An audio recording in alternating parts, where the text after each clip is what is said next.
Ang apat na sakit ng Pilipino pagdating sa pera ay: una, bawal pag-usapan ng pera. Pangalawa, ang pinakamalakas kumita lagi ang taya. Pangatlo, ugali nating mangutang kahit hindi naman kailangan. At pang-apat ay learned helplessness sa lubusang pagsusustento. At ipapaliwanag natin yan sa episode na ito ng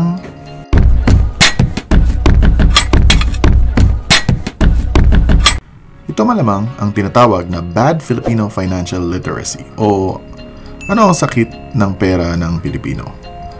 Ako din dati ay dumaan sa ganito at nagpapasalamat na lang ako at nalagpasan ko na ito.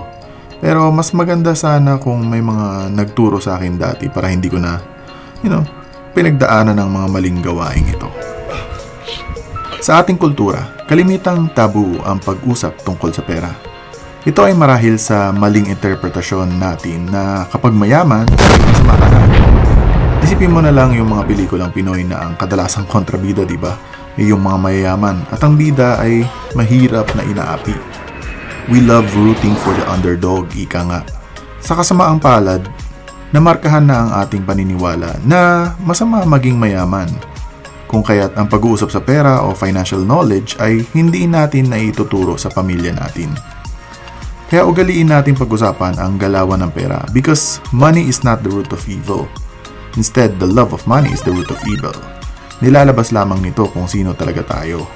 Kung mabuti ka at nagkapera ka, mas makakatulong ka. Pangalawa, ang pinakamalakas kumita ay lagi taya. Kalimitang parehas lang yan sa kahit saang pamilya.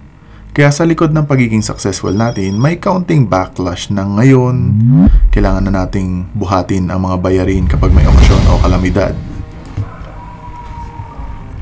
Pangatlo, sakit natin ay mahilig tayong umutang kahit hindi naman kailangan. Ako rin ay nadadali pa din ito paminsan-minsan, lalo na kapag bibili tayo ng mga bagong kotse. Kahit na okay pa naman yung lumang kotse o ang pag-commute ay mas practical.